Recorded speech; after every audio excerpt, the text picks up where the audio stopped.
mereka kenal Tuhan, maka Tuhan mengutus para nabi. Apa tugasnya para nabi? Memperkenalkan Tuhan yang benar, yaitu Allah satu-satunya. Makanya kita ini bersyukur karena kita umat Islam kenal Tuhan, yaitu Tuhan yang benar melalui Nabi Muhammad. Begitu juga orang Israel kenal Tuhan melalui Musa, melalui Yesus. Berarti para nabi semuanya jalan dan kebenaran dan hidup. Gitu. Oke, lanjut. Malu saya ini diejek sama orang. Lanjut. Ya, silakan Pak Pendeta Ruben. Ya, makasih Bang Tata, Bang Arif ya. Jadi semua nabi itu mengajarkan yang baik ya. Saya percaya bahwa punya ajaran yang baik dan mereka mengajarkan supaya mengenal Tuhan ya yang benar. Nah, konsep keselamatan ini telah dirancang oleh Bapa supaya semua yang bernapas, semua yang hidup jangan binasa, tetapi beroleh hidup yang kekal. Ya, makanya di Matius 1 ayat 21 dikatakan begini, ia akan melahirkan seorang anak laki-laki dan engkau akan menamakan dia Yesus karena dialah yang akan menyelamatkan umatnya dari dosa. Jadi menjadi murid Tuhan, menjadi umat Tuhan memang harus percaya karena ada satu Lukas 2, berbahagialah seluruh bangsa karena akan telah lahir juru selamat untuk semua bangsa. Makanya di sini dikatakan bahwa rancangan keselamatan telah dirancang bertahun-tahun, berabad-abad dan terjadi di 2000 tahun yang lalu. Nah, 2000 tahun yang lalu ini terjadilah kelahiran juru selamat bagi dunia, yaitu Yesus anak yang tunggal. Nah, sebab di dalam dialah Yesus berdiam secara jasmania seluruh kepenuhan Allah. Nah ini, jadi Kolose 2 ayat 9, sebab di dalam dialah, dalam Yesus berdiam jasmani seluruh kepenuhan Allah. Di sini berarti manusia juga sebagai darah dan daging, tetapi di dalamnya ada keilahian atau Allah. Nah, supaya kita jangan berpikir bahwa dia manusia yang mati, ya jelas manusia yang mati, tetapi ada kealahannya di dalam. Nah, ini yang jadi Allahnya tidak mati, dagingnya mati dan bangkit. Nah inilah rencana Bapa penyelamatan bagi manusia. Makasih Bang Tata.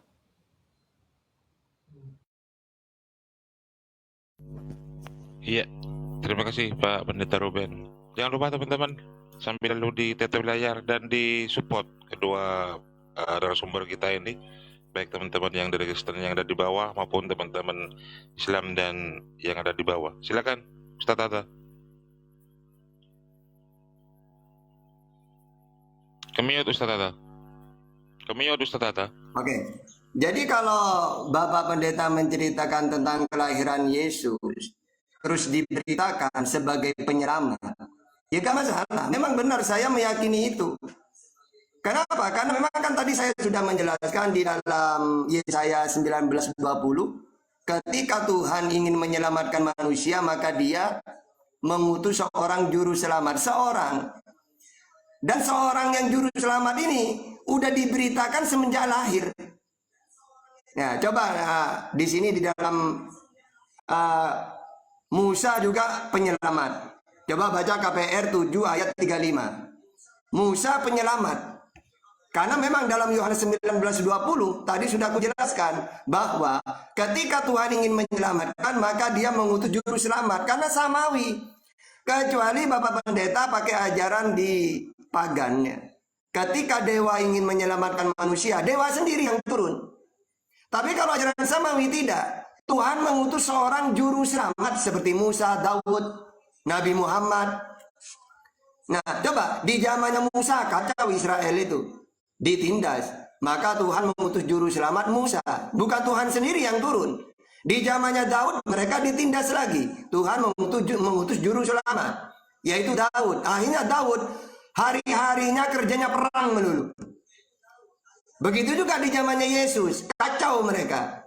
Udah banyak yang menyimpang dari Taurat, juga ditindas Romawi. Maka Tuhan mengutus juru selamat Yesus. Jadi Yesus ini juru selamat. Makanya di dalam KPR 13:23, Yesus ini juru selamat. Allah akan membangkitkan juru selamat untuk Israel, yaitu Yesus. Ya, jadi tidak masalah kalau Bapak Pendeta mengatakan Yesus semenjak lahir dia sudah diberitakan sebagai juru selamat. Tidak masalah.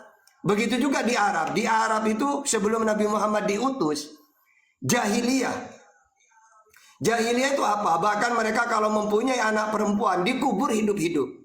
Akhirnya Allah mengutus Nabi Muhammad. Sehingga orang Arab sangat luar biasa akhlaknya. Kalau dulu punya anak perempuan dibunuh hidup-hidup. Akhirnya Islam datang, ingat ya. Kenapa harus malu punya anak perempuan gitu. Atau orang Arab ini selalu membangga-banggakan suku. Kalau suku ini, oh ini suku paling tinggi, kasta paling tinggi. Islam datang, tidak ada suku-sukuan. Inna akramakum indallah atqakum. Sesungguhnya yang paling mulia di hadapan Allah adalah takwanya. Buat suku-suku itu. Percuma kalian suku tinggi, kasta tinggi, kalau kamu tidak taat kepada Allah, tidak ada harganya. Gitu. Jadi apa? Allah mengutus para nabi ini di zaman ketika umat-umatnya ini lagi kacau. Tujuannya mengutus Musa karena memang kacau saat itu. Fir'aun itu memperbudak Israel. Begitu juga ketika Daud diutus, saat itu kacau Israel. Sehingga tidak masalah ketika Yesus itu diutus mulai dari lahir, udah diberitakan bahwa Allah akan membangkitkan juru selamat kepada mereka, yaitu Yesus. Tidak masalah. Nah terus ini katanya tadi Yesusnya mati, Allahnya tidak mati kayak gitu. Memang beda Pak Bapak Pendeta. Yesus dan Allah itu beda. Yesus ini seorang utusan penyampai firman tugasnya. Allah adalah Tuhan langit dan bumi. Matius 11:25. Makanya utusan tidak lebih besar, tidak lebih tinggi daripada yang mengutus. Di sini dalam Yohanes 13:16. Bahkan Bapa mempunyai hidup dalam dirinya sendiri, begitu juga anak diberikan hidup dalam dirinya sendiri. Yohanes 5:26. Sehingga kalau Yesus mati, Bapa ya tidak ikut mati. Uang Bapa ini tidak pernah takluk kepada maut. Sedangkan Yesus manusia yang diutus. Ya, sama seperti Musa, Nabi Muhammad, tapi kan tahta dia bangkit. Walaupun bangkit, dia dibangkitkan. Andai kan dia benar-benar bangkit, dibangkitkan, bukan Tuhan dia. Ada sosok lain yang lebih kuasa, yaitu Bapa yang mengutus dirinya. Kalau kamu mengaku dengan mulutmu bahwa Yesus Tuhan dan Allah membangkitkan dia dari yang mati. Nah, jadi banyak ayatnya bahwa dia dibangkitkan oleh Tuhan. Sehingga kalau Bapa mengatakan tadi Yesus mati tapi Allahnya tidak mati, lo memang beda kok. Kalau yang Bapa Tuhan langit dan bumi, Matius 11:25, Yesus utusan, Yohanes 15:24. Utusan tugasnya cuma satu, penyampai firman. Karena Tuhan tidak mau turun ke dunia, ibaratkan Yesus, kamu saya utus ya. Apa yang saya sampaikan kamu sampaikan kepada mereka, yaitu Israel. Nanti isinya ajaran itu, firman Tuhan isinya ajaran. Ada perintah, larangan, akidah, syariat, kayak gitu itu. Jadi seperti itu Bapak Pendeta ya. Oke lanjut.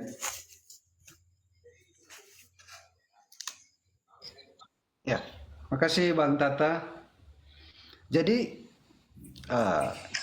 konsep keselamatan telah dirancang oleh Bapa, makanya Bapa dan Anak adalah satu, ya. Makanya dikatakan dalam Yohanes 10 ayat 10, Bapa dan Aku adalah satu. Nah, Yohanes 1 ayat 1 dikatakan juga begini, pada mulanya adalah firman. Firman itu bersama-sama dengan Allah, dan firman itu adalah Allah sendiri. Nah, firman itu telah menjadi manusia, turun di tengah kita. Makanya ayat 14 dikatakan, firman itu telah menjadi manusia dan diam di antara kita. Jadi Yesus adalah Allah, adalah Allah yang adalah Allah.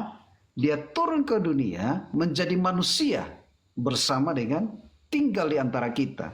Karena ini konsep keselamatan yang awalnya dirancang dan ini sudah kenyataan, dia turun ke bumi menjadi manusia. Nah, Matius 1 ayat 22 dan 23 dikatakan, hal itu terjadi supaya genaplah firman Tuhan. Apa yang dirancang, genaplah. Dan ayat 23 dikatakan, anak darah itu akan mengandung dan melahirkan seorang anak laki-laki. Mereka akan menamakan dia Immanuel, yang berarti Allah menyertai dia. Nah, kalau Allah yang menyertai dia, berarti ada kuasa yang menyertai. Semua, walaupun dia diutus, tapi disertai dengan kuasa, dengan otoritas dari sorga. Makanya iblis tidak berkuasa atas dia, karena dia anak Allah. Ketika dia bertemu dengan orang yang dipenuhi dengan kerasukan setan, dia mengaku, ya iblis itu, waktuku belum tiba, hai anak Allah. Nah, artinya bahwa iblis tahu bahwa ini anak Allah. Nah, di bagian ini bahwa Allah menyertai dia sampai menggenapi semua janji Allah dalam dirinya. Nah, ayat Yesaya 9 ayat 5 dikatakan, sebab seorang anak telah lahir untuk kita, ya, Yesaya 5 ayat 9. Seorang anak telah lahir untuk kita, seorang putra diberikan untuk kita. Dan namanya disebut penasihat ajaib, Allah yang perkasa, Bapa yang kekal, Raja damai. Ini yang membuat menjadi pegangan jalan keselamatan, ya, jalan menuju hidup kekal. Terima kasih Bang Tata.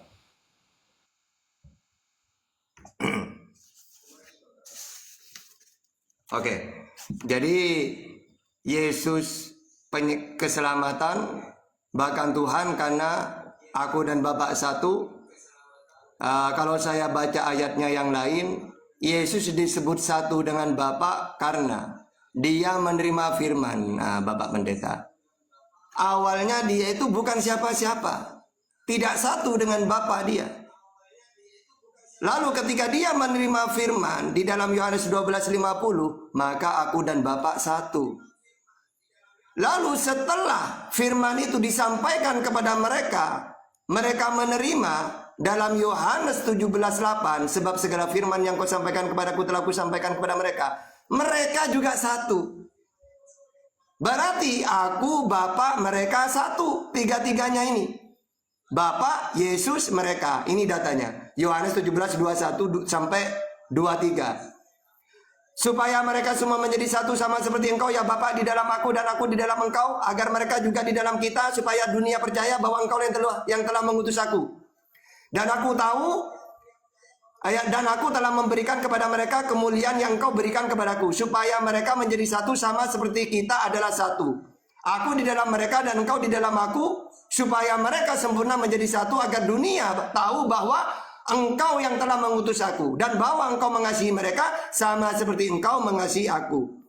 Yohanes 14:20. Pada waktu itulah kamu akan tahu bahwa aku di dalam Bapakku dan kamu di dalam aku. Jadi aku dan Bapa satu ini bukan berarti Yesus Tuhan, tidak.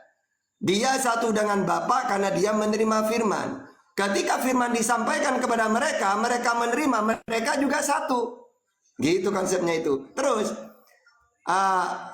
Yesus adalah firman jadi manusia, menjelma jadi manusia. Sebenarnya tidak, ya. Kalau kita firman ini, Pak, ya, perkataan Tuhan firman itu tidak pernah menjelma. Namanya perkataan ini diterima, diberikan. Coba kita lihat bahwa firman itu perkataan. Yehezkiel 17:21 sampai 23. Supaya mereka semua di sini di dalam aku dan Bapa satu. Firman ini perkataan Tuhan, ya. Di dalam Yehezkiel 3 ayat 4. Firman-Nya kepadaku, hai anak manusia, mari pergilah dan temuilah kaum Israel dan sampaikanlah perkataan-perkataanku kepada mereka. Juga Yeremia 30 ayat 4. Inilah perkataan-perkataan yang telah difirmankan Tuhan tentang Israel dan tentang Yehuda.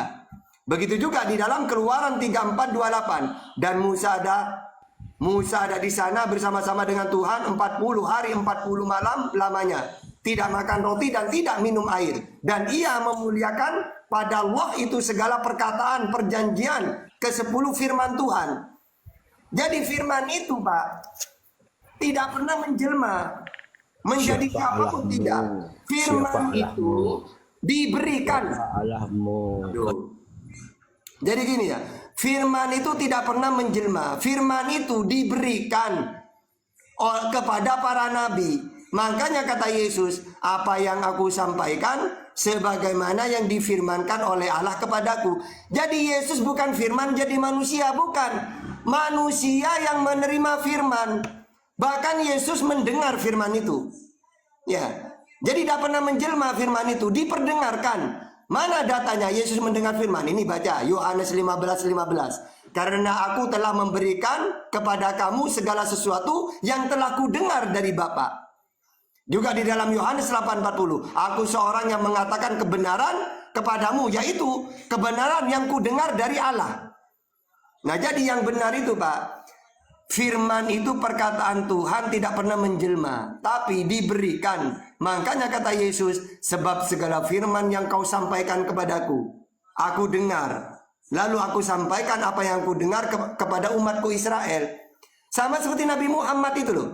Nabi Muhammad kan menerima firman. Setelah dia terima, disampaikan kepada sahabat. Sahabat menghafal, menulis, sehingga kalau dibukukan firman Tuhan itu, Al-Quran itu, Yesus juga menerima firman. Andaikan dibukukan menjadi Injil, Musa juga menerima firman. Kalau dibukukan ya kitab Taurat. Jadi firman itu tidak pernah menjelma jadi manusia. Firman itu ajaran, isinya perintah, larangan, akidah, syariat. Nah, kalau Kristen beda. Enggak. Kalau di dalam Kristen, Yesus itulah firman sendiri. Loh. Wong kata Yesus penyampai firman Yesus itu. Andaikan dibukukan menjadi Injil, Injil inilah firman Tuhan. Bukan Yesusnya. Kalau Yesus siapa? Yohanes 3:34, penyampai firman. Gitu ya, yang benar kayak gitu sebenarnya. Oke, lanjut. Oke. Ya. Jadi tetap dalam rencana Allah bahwa Yesus menjadi jalan keselamatan dan menjadi korban yang sempurna, ya. Karena apa? Karena dia yang tidak mengenal dosa, 2 Korintus 5, dia tidak mengenal dosa tapi dijadikan dosa. Kenapa dia harus jadikan dosa? Karena kitalah yang harus menanggung dosa itu, ya. Makanya Yohanes 1 ayat 29b dikatakan begini, Yesus adalah domba Allah, ya. Lihat anak domba Allah yang menghapus dosa manusia. Maka ini jelas bahwa rancangan keselamatan, konsep keselamatan telah dirancang terdahulu dan penggenapannya adalah anak Allah ini, ya. Berarti Yesus menjadi korban yang sempurna dan dapat menghapus dosa manusia. Nah, Ibrani 10 ayat 4 dikatakan, sebab tidak mungkin darah lembu jantan atau darah domba jantan yang menghapus dosa. Tetapi inilah, Yesus adalah anak domba, domba Allah yang akan menghapus dosa manusia. Ya. Jadi Yesus ini menyerahkan nyawanya untuk kita, ya, untuk kita. Karena nah mungkin binatang yang berdosa, kitalah yang berdosa, ya. Maka Yesus dipaku di kayu salib itu karena dosa kita, ya. Karena dosa kita lah dia menanggung segala sakit kita, kelemahan kita, maka dia mati untuk kita. Nah, telah dirancang sebelum begitu jauh untuk kita, ya. Jadi yang sebenarnya kematian memang sudah ada dalam rancangan, kehendaknya sendiri juga dan menyerahkan nyawanya untuk kita dari dosa-dosa kita. Makanya Yohanes 10 ayat 18, tidak seorang pun dapat mengambil nyawa daripadaku, melainkan aku yang memberikannya menurut kehendakku sendiri. Aku berkuasa memberikannya dan berkuasa mengambilnya kembali. Nah, inilah ketika dia mati, tetapi dia bangkit lagi karena ada kehendak Bapa. Ya. Jadi rancangan keselamatan telah dirancang dari dahulu, dan kita yang sekarang percaya akan diselamatkan. Makasih Bang Tata. Mantap. Oke. Gini, Bapak Pendeta ya. Iblis ini ingin manusia itu kekal di neraka. Tidak pernah iblis ingin manusia ditebus dosa. Nah sekarang, kalau memang Yesus ini menebus manusia, dosanya manusia dengan darahnya, tidak mungkin iblis terlibat. Kok bisa? Udah tahu Yesus itu diutus untuk menebus dosa dengan darahnya, tapi malah iblis yang berencana membunuh Yesus. Kan gak mungkin secara akal. Seakan-akan iblis ini pingin manusia ini ditebus dosanya. Coba dibaca Yohanes 8:44. Iblislah yang menjadi bapakmu, kata Yesus. Dan kamu ingin melakukan keinginan-keinginan bapakmu. Ia adalah pembunuh manusia sejak semula. Coba, andaikan Yesus ini menebus dosa dengan darahnya, pasti gini. Wahai Israel, kenapa kamu ingin membunuhku? Ayo gak sabar ya, ingin ditebus ya dosanya ya. Seharusnya kan gitu. Tapi nyatanya Yesus malah marah dia.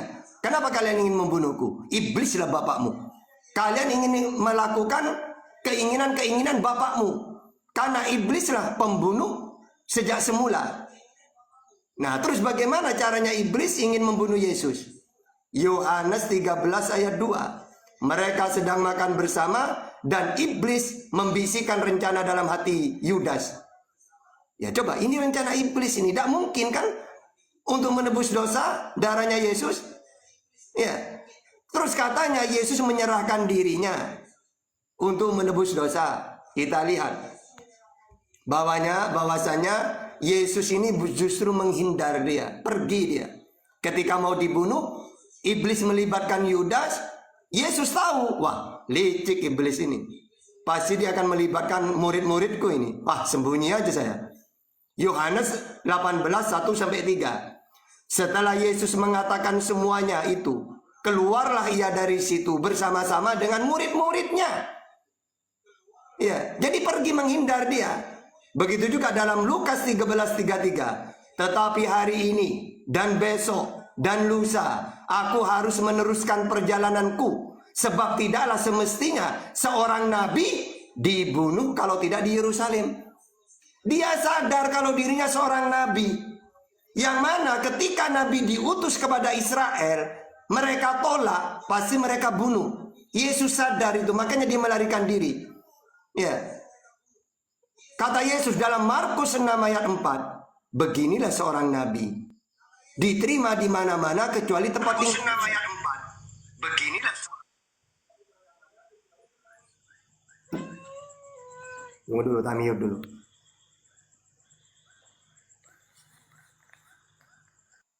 Udah bisa. Oke. Nanti kalau pendeta yang ngomong jangan ada yang masuk dulu. Jangan langsung di mute biar gak terganggu. Oke. Jadi gini Bapak Pendeta, andaikan Yesus ini benar-benar mati, berarti memang nabi-nabi sebelum Yesus juga mereka bunuh. Seperti Zakaria.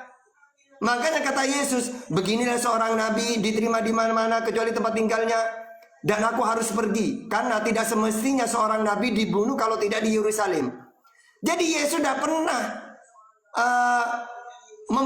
menyerahkan dirinya. Enggak, justru dia melarikan diri. Karena pembunuhan itu keinginan iblis, juga keinginan orang Israel yang benci ke dia. Baca Yohanes 8:37. Kalian ingin membunuhku karena kalian tidak mau mengikuti ajaranku. Zakaria juga mereka bunuh. Makanya mereka ini suka membunuh para nabi. Dalilnya Wahyu 16 ayat 6.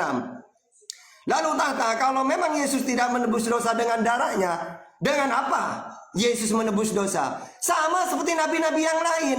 Bagaimana caranya nabi-nabi yang lain cara menghapus dosa? Dengan cara bertobat. Matius 4:17. Sejak waktu itulah Yesus memberitakan, bertobatlah, sebab kerajaan surga sudah dekat. Matius 18:3 sampai 8. Lalu berkata, aku berkata kepadamu, sesungguhnya jika kamu tidak bertobat dan menjadi seperti anak kecil ini, kamu tidak akan masuk ke dalam kerajaan surga.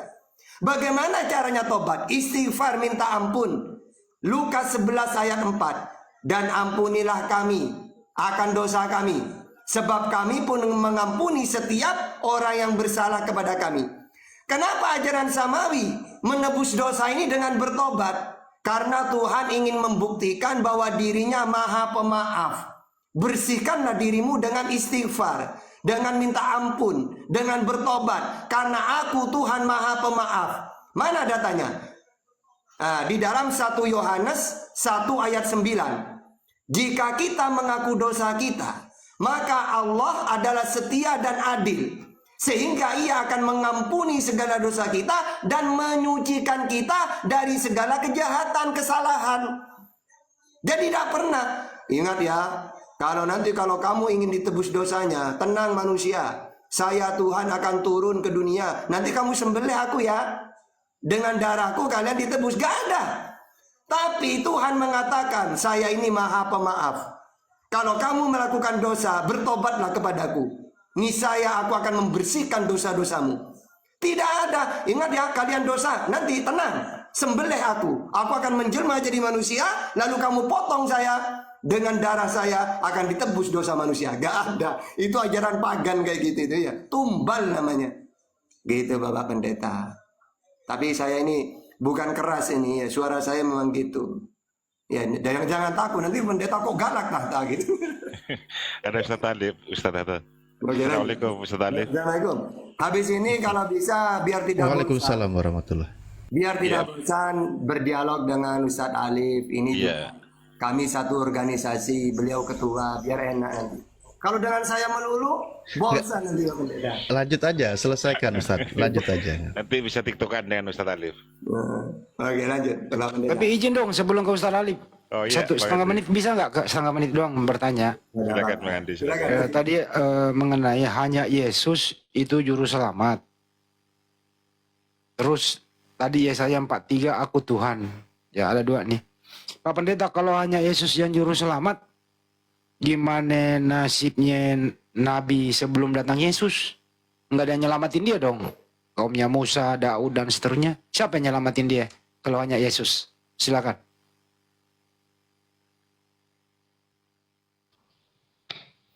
Oke, makasih Bang Handi, Bang Tata, terima kasih. Jadi yang menyelamatkan mereka ya lewat waktu kematian Tuhan Yesus, dia turun ke alam maut dan menyelamatkan mereka. Jadi Tuhan itu menang atas maut. Itu yang kita belajar. Nah, ini saya teruskan ini ayat terakhir dalam konsep keselamatan yang telah dirancang oleh Bapa. Dikatakan begini, kita ditebus oleh darah ya. Dikatakan kita ditebus oleh darah anak domba ya, merujuk dari Yohanes 1 ayat 29. Dulu Pak Pendeta, belum kelar saya. Oh, iya. Turun ke alam maut menyelamatkan orang yang sudah mati. Kan mereka sudah nggak ada di muka bumi nih Pak Pendeta. Baru ya Yesus. Jadi sebelum ada Yesus, mereka ini semua nggak selamat loh. Mereka semua mendapat siksa kalau sesuai dengan iman Pak Pendeta. Berapa ratus tahun kemudian baru datang Yesus, turun ke alam maut, menyelamatkan orang yang sudah mati. Pertanyaannya adalah, ini bagaimana konsepnya Pak Pendeta? Orang yang sudah mati mau diselamatkan lagi gitu. Berapa ratus tahun mereka menderita Pak Pendeta. Kalau menurut konsep Pak Pendeta, silakan.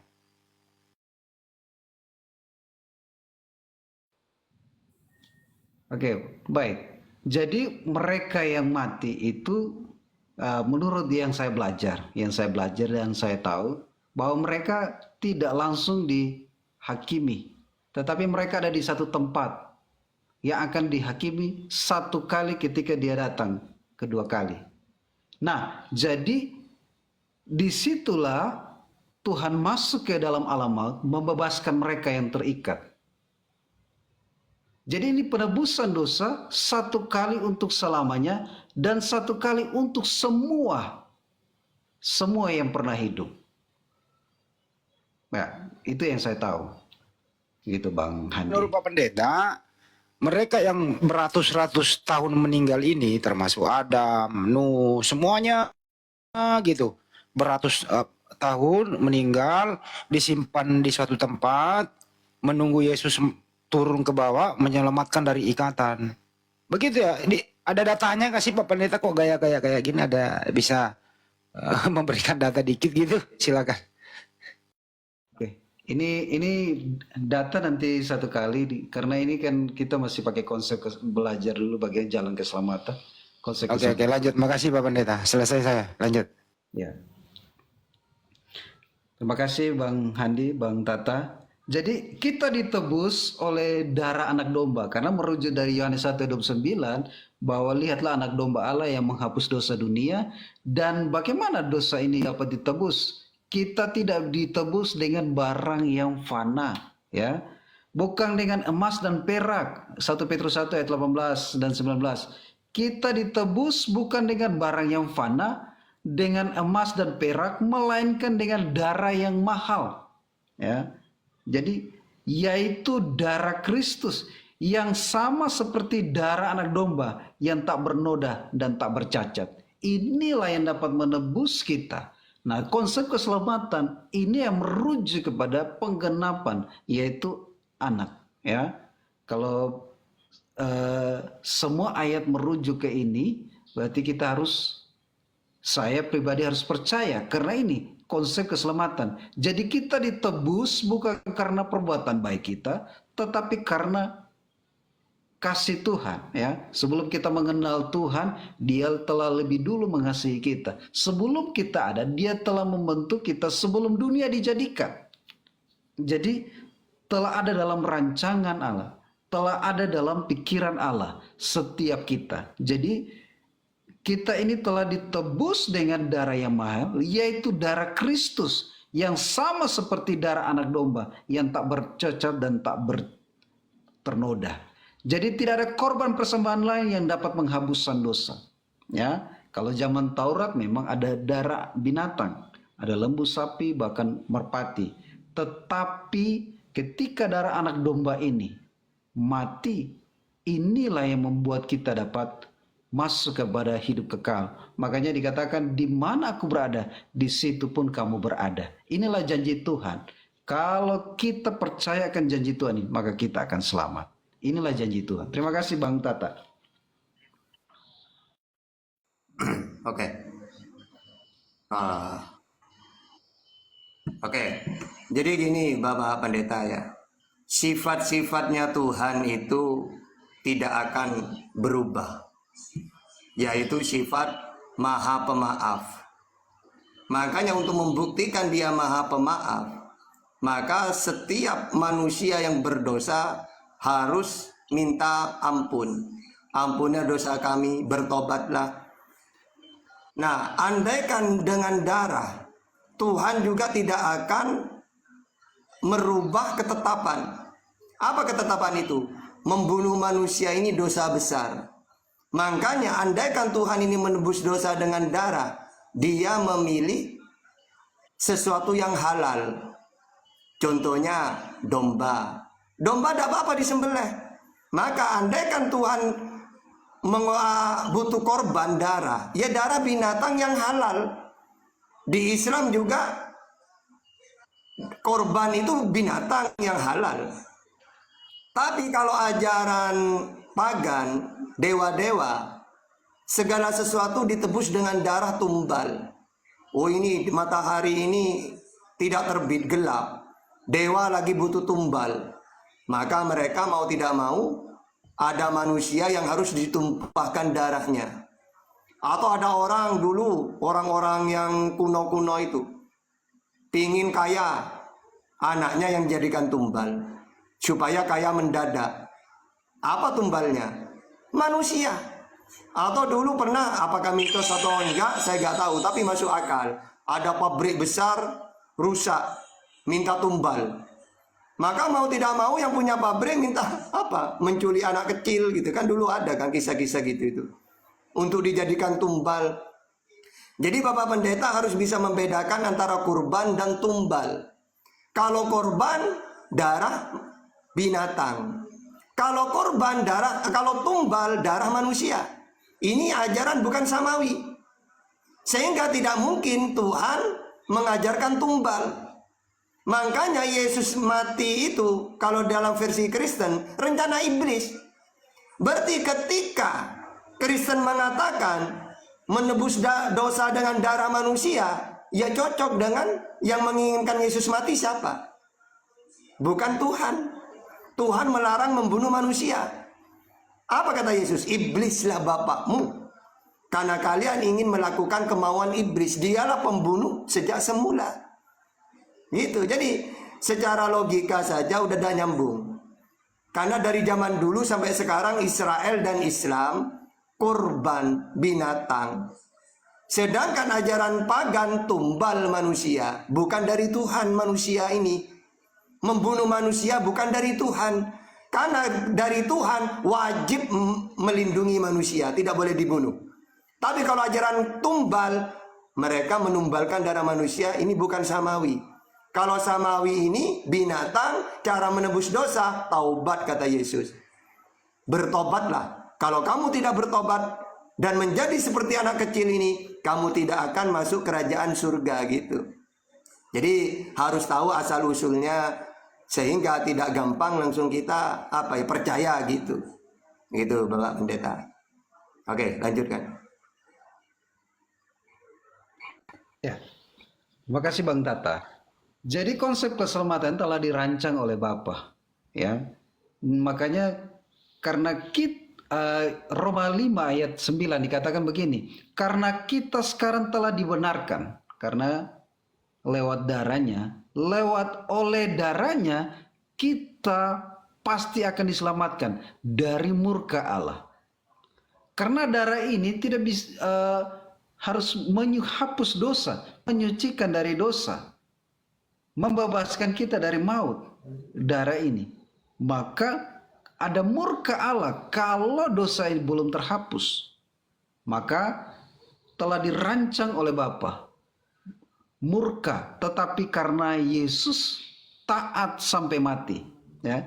Jadi ketika dia mati di kayu salib, memang ada yang mengatakan dia pasti kalah, ya. Iblis pasti menang. Tetapi Yesus itu tidak mati. Artinya dia bangkit kembali.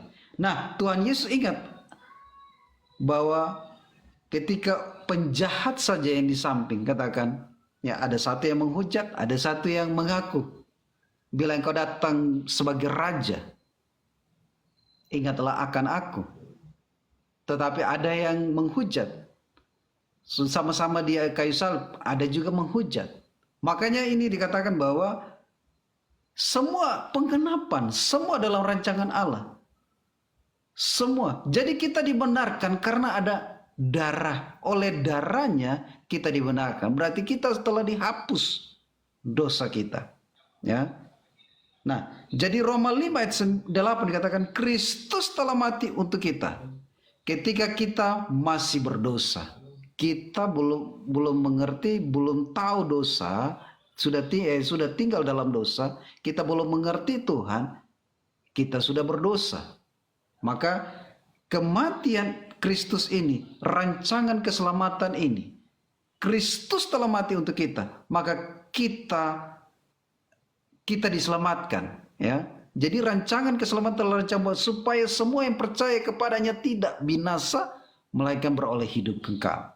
inilah rancangan Bapa untuk kehidupan kekal. Lewat kematian anaknya dan dia taat sampai mati. Dan dia naik ke sorga jadi pemenang. Dia menang atas maut, menang atas dosa. Terima kasih Bang Tata. Ya ini langsung penutup ya.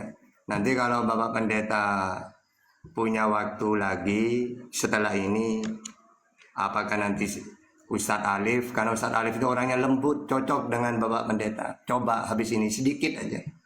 Dia itu ketua saya ya. Biar Bapak Pendeta mulai beberapa hari ini cuma dengan saya. Gitu. Itu pun dikomalini terus gitu. Nah, langsung gini. Jadi gini Bapak Pendeta.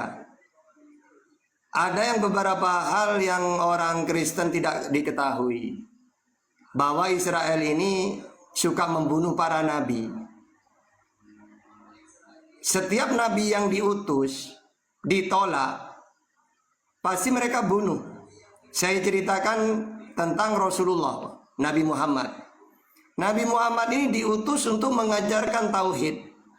Lalu orang-orang mau membunuh beliau. Puluhan kali mau dibunuh itu. Sampai beliau hijrah ke Madinah. Berarti kan benar kata Yesus. Markus 6 ayat 4. Beginilah seorang nabi diterima di mana-mana kecuali di tempat tinggalnya. Yesus tempat tinggalnya itu dicaci maki dia. Nabi Muhammad di Quraisy Mekah dicaci maki, mau dibunuh. Berulang-ulang kali itu. Lebih banyak pembunuhan kepada Rasulullah daripada ke Yesus. Makanya beliau hijrah ke Madinah. Karena di tempat kelahirannya ditolak. Jadi andaikan Rasulullah wafat, andaikan Yesus mati, apa alasannya mati itu? Karena memang risiko para nabi ketika ditolak dibunuh. Seperti Zakaria dan nabi-nabi yang lain. Di dalam Wahyu 16 ayat 6 mereka pembunuh para nabi. Israel pembunuh para nabi. Tiba-tiba Yesus diklaim mati menebus dosa. Padahal menebus dosa dengan taubat kata Yesus. Maka seperti yang saya tadi sampaikan, andaikan Yesus benar-benar mati, itu karena risikonya para nabi memang dia itu ketika ditolak pasti mereka akan membunuh Yesus. Nah terus katanya Yesus menang, iblis kalah. Tidak. Kalau menurut saya iblis tetap menang kalau secara logika.